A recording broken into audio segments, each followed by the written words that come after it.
Welcome to Season 2 of the Law Firm Data Governance Podcast.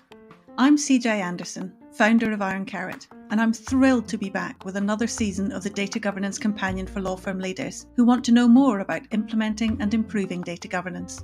Each week, I'll help you with your law firm's data governance initiative by sharing something that I've learned in my 20 plus years of working with information and data in law firms. Over this season, I'll explore a law firm's drivers for and the benefits of data governance. So whether you're making the business case to create your data governance capability, or you're making the business case to get some help to get started with data governance, I hope that this season helps to set you up for success. This is Season 2, Episode 6 of the Law Firm Data Governance Podcast. In this episode, I'll talk about how not having a common vocabulary is a problem, and how data governance can help create a shared language for a firm. I'll also describe some benefits that building a data glossary or business glossary can bring to a law firm. A big challenge in law firms is when different teams use the same word to mean different concepts. On the legal side, bond is a word that always drove me crazy when I worked in knowledge management. Across a big law firm's many practice groups and service lines, a bond could be one of many things. Off the top of my head, I can still remember 4 definitions. Bond, a financial instrument evidencing the issuer's debt. Bond, a formal written agreement by which a person undertakes to perform a certain act. Bond, a specific type of construction guarantee, or bond, a type of insurance policy.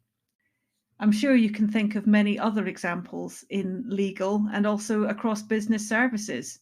Things like headcount and department are 2 that spring to mind. The resulting confusion results in wasted time and effort trying to work with matching data sets that don't fit or match but shouldn't. Or trying to solve data problems where the stakeholders have a fundamental misunderstanding of the concepts and therefore the data, which can lead to solutions that don't actually solve the issue or help the firm. Having a firm-wide shared language, as a taxonomy with definitions in a business glossary, is something that data governance can help you with. As firms grow and adopt specialized business service teams and technologies to help them, the firm's language becomes increasingly specialized within these teams and becomes a barrier to cross-functional understanding.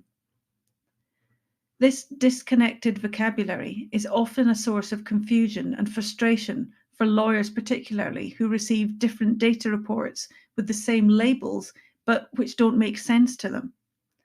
A common example I encounter is the challenge of the finance team's headcount report, which has a different FTE number than the HR team's headcount report.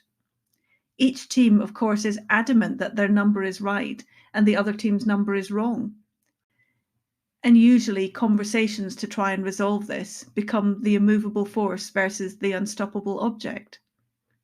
Of course, the reality is that they are both right, but right within their own contexts.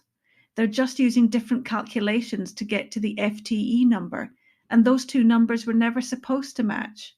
Nobody expected that anyone would be trying to compare or match the reports. A cross-functional approach to the firm's language makes it easier for business services teams to manage and to share data. It also makes it easier for lawyers and senior stakeholders to understand the dashboards and the reports that they use, which in turn increases their confidence in the firm's data.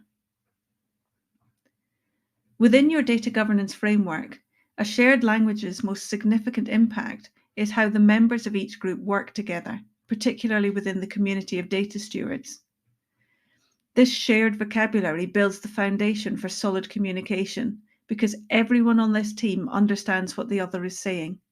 Buzzwords and shorthand acronyms are replaced with consistent terminology that is clear for everyone. It helps the data stewards to understand the goals, objectives, and expectations around the data itself. The shared vocabulary also increases efficiency and productivity because data stewards don't lose time negotiating the details of the topic under discussion. It's obvious which data concepts are being discussed, and this standard nomenclature helps people clearly and effectively get their points across. Over time, shared experiences improved culture and camaraderie.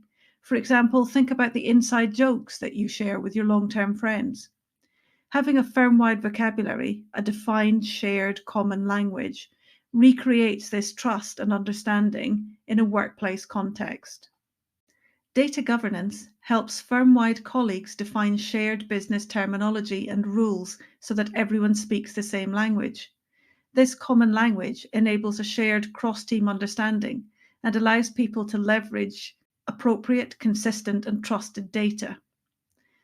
This is done by creating a business glossary.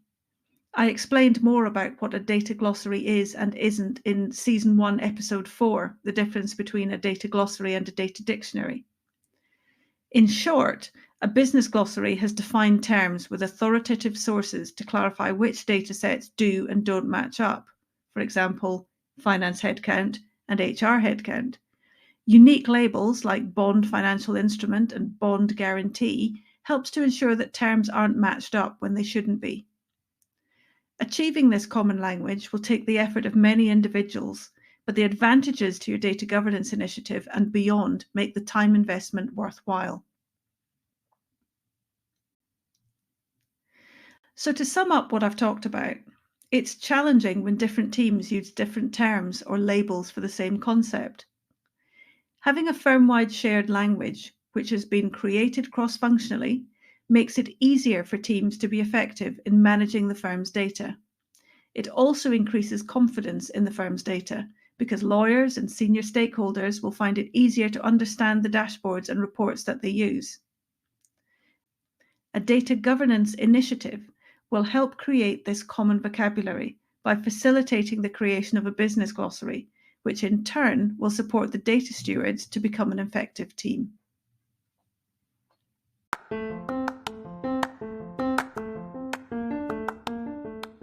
Thank you for joining me for this Law Firm Data Governance podcast episode. I hope you enjoyed it.